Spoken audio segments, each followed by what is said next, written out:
Meeting the Jarawa is not a task for the faint-hearted. They live on one of the largest islands of the Andaman archipelago off the coast of India.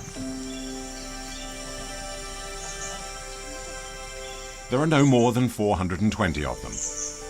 Reaching them means trekking 115 kilometers across their reserve.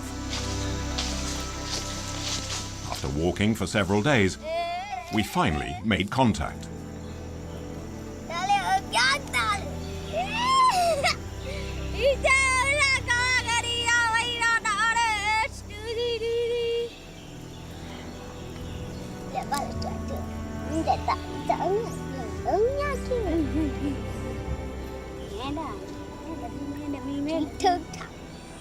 For 35,000 years, the Jarawa had no contact at all with the outside world.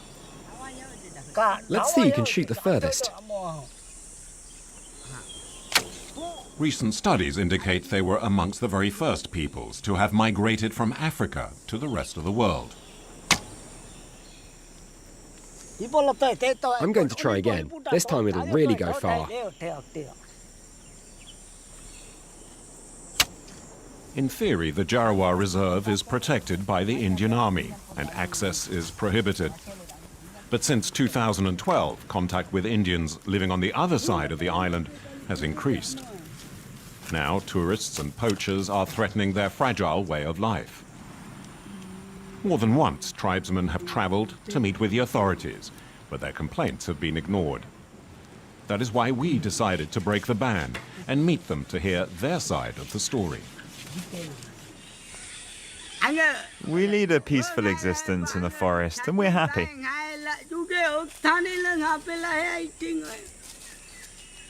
We have everything we need here. The trees bear a lot of fruit, and the flowers are magnificent.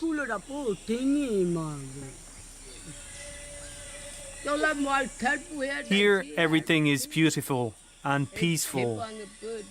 We like sharing everything. We are all together. And we only hunt what we need.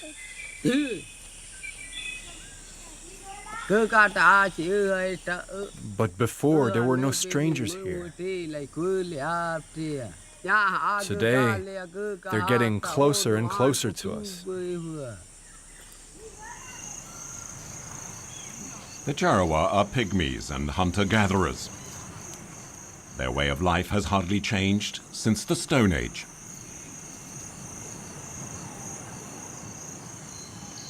The change has come quickly, and they now have tools, torches, and kitchenware. And they have started wearing clothes. Most of their possessions were given to them by the park rangers. Rangers who were created by the Indian government to protect the Jarawa from the outside world. Since then, however, their way of life has been changed forever.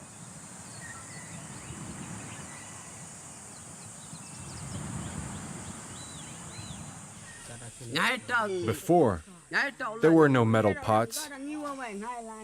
There were no metal dishes.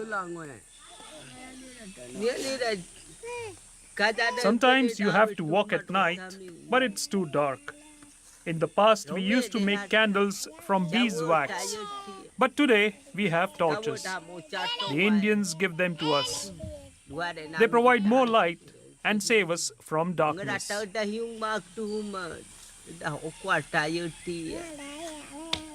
Today was all of that. Things have changed. Today, we can walk at night. In the early hours of the morning, the men go hunting. But there's a constant fear of running into outsiders.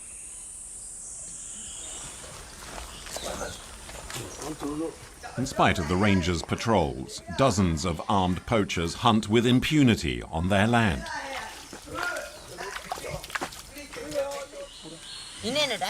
There are armed poachers who shoot at us. They steal from us. They try to scare us. They want to buy wild pigs from us. They set traps to catch them. They kill our pigs. Sometimes they even give us a little money or clothes. That's how they steal our game. Before, we only ate pigs, but now there are hardly any left. We were forced to hunt deer for food. We don't know what to do anymore. We sit down and think about all that. We think about it all the time.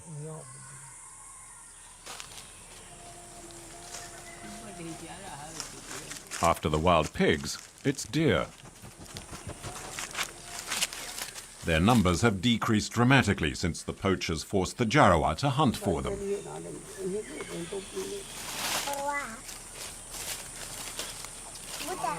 Wild game is being sold illegally on the Indian market. But the Jarwa have even worse things to tell us. They're offering us tobacco, and they want to show us how to chew it. It's not good for us. They give us alcohol. We don't want that either. But they still try and make us drink it. We don't want any, it's bad. But they try and influence us. It's like that in your world.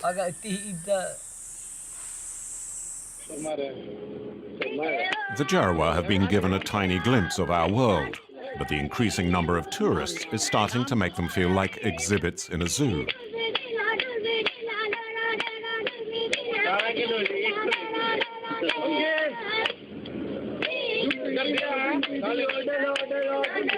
An Indian policeman is filming for a tourist next to a road that crosses the Jarawa Reserve.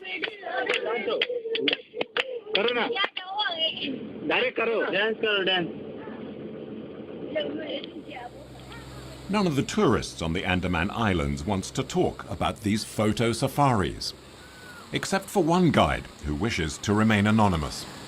70 to 80% of Indian tourists who arrive in Andamans, in their package, like it's always there, like, you know, just to have a look, like how these Jarwas are, like. And that became actually a commercial business for all these travel agents in Port Blair, like. And people are taking nude photographs and they are selling their CDs, like, you know, naked ladies dancing. I feel like it's actually sort of an exploitation, like these innocent aboriginal primitive tribes, like, you know. At the beginning of the road are the same signs you will see in game reserves.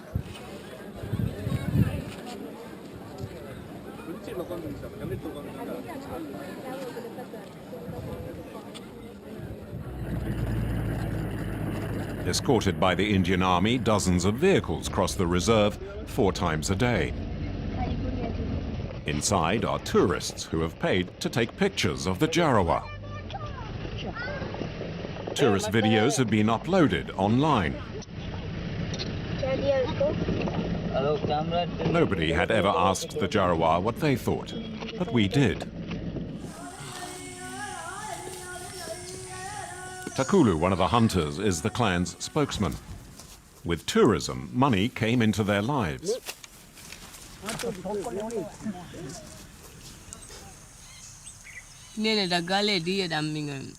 Over there, they give us money to go shopping.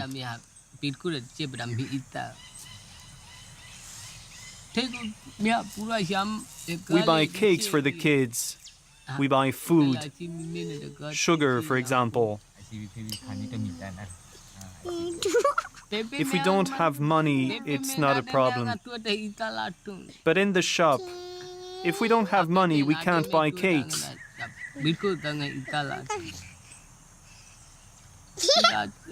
If you don't have money, you can't get anything.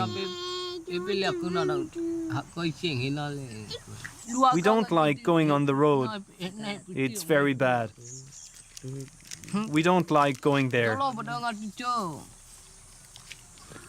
With the Indian government focusing on developing the archipelago, the plight of the Jarawa seems to come a distant second to other concerns. Especially now the Andaman Islands have become the most popular destination for India's new middle class. The ruling nationalist BJP party is denying the Jarwa the right to self-determination, something the Jarwa say is unacceptable.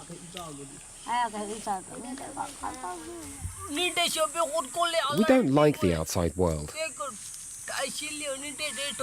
We don't want to have any contact and be too close to your world. We want to stay the way we are. Your world is bad for us. We don't like it. There are too many people. There's too much noise and no peace. Your world smells bad. We're at home here. This is where we want to live. Here we can find everything we need. In the evenings we're together. We sit down. We build a bonfire. We're happy together. We have no worries.